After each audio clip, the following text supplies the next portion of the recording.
right, we're here with Matt Carter at Charlotte. We're going to do the 10 questions with Matt. So the first one's going to be from Gina and Chad.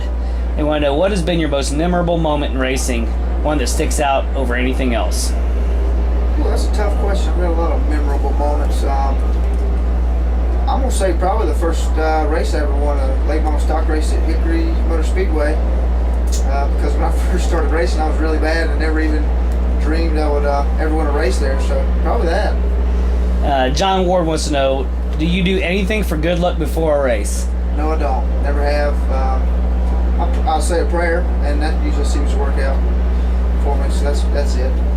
Justin Wilkie wants to know, what are your plans for 2012 with Rick Ware Racing? That's a good question. We're not going to talk to the upper management about that. Hopefully I'll be around and involved somehow if they'd like me to be. If not, I don't know. I'd like to be doing what I'm doing now or getting to run some more races for them, definitely. Ian Stevens wants to know, do you still race in ARCA? No, I don't. I would if I had the opportunity, but I haven't been had the opportunity to since 2009. Okay, I have some more. Let me see where they put them all. I think there's more. I thought there was more. I think that's going to do it. Anything you want to say to the fans that are always pulling for you every single week? I appreciate it. Thank you guys for the support. Thanks for supporting Rick Ware Racing, and keep pulling for us and supporting us. We'll keep trying to go out and make you guys happy. Now, I'm going to ask a question. Go ahead. All right. You posted up on the Facebook question of, are you going to let Johnny and Carl race?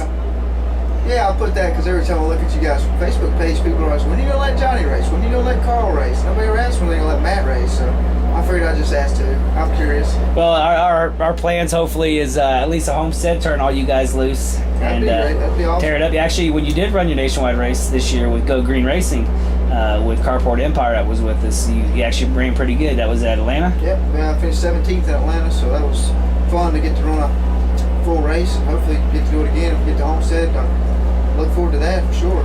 Now, a lot of people who don't know who you are, why don't we explain a little bit of your background in racing, your family heritage and all that? Well, started off running late model stock cars in North Carolina at Tri-County Speedway and Hickory Motor Speedway back in 2001 or 2000. Ran the Hooters Pro Cup Series for a few years, and then went to run the ARCA Series for a year with Larry Clement Racing. You had a win also, correct? Yeah, we won. So except the nationwide, we've won races in polls and everything we've ran. Won a championship at Hickory, Rookie of the Year in ARCA, Rookie of the Year in Pro Cup.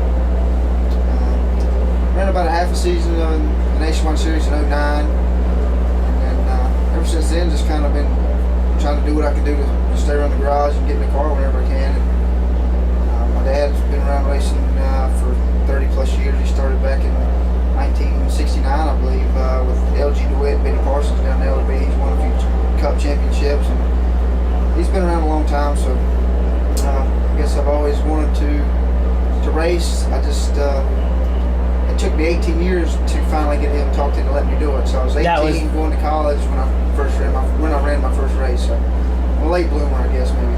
Now, does your dad give you any pointers? I know he was here this weekend talking with you and kind of coaching. How much do you rely on your dad? A lot. He's, I think, really smart. I mean, he's really common sense smart about stuff. So usually when he says something, he's usually right. And the older I've gotten, the more I've realized that. I used to argue with him about stuff, and come to find out, he's probably 95% of the time he's right. So I just, agree with him, go on and kind of take his advice. Do you rub that 5% in that when you're right? Absolutely. All right. Absolutely. And you actually, if you weren't racing, what would you be doing? I heard you were pretty athletic back in the day. Yeah. Not that you aren't now by any means, I've but definitely slowed down a little bit. I put on a little weight past few years, but I guess I was a decent athlete. I went to Appalachian State to play football, and I stayed there for a year doing that. And during my time there is when I ran my very first race. So I said, man, this racing thing's pretty cool. I'm going to try that. So I gave up football and started racing. So that's kind of where that started. Well, it's an honor having you with us week in, week out. You bring a lot to the table, a lot of knowledge, and definitely a lead foot. So it's always good to have you. Appreciate you giving us a couple minutes. Sir, thanks, Dave. All right.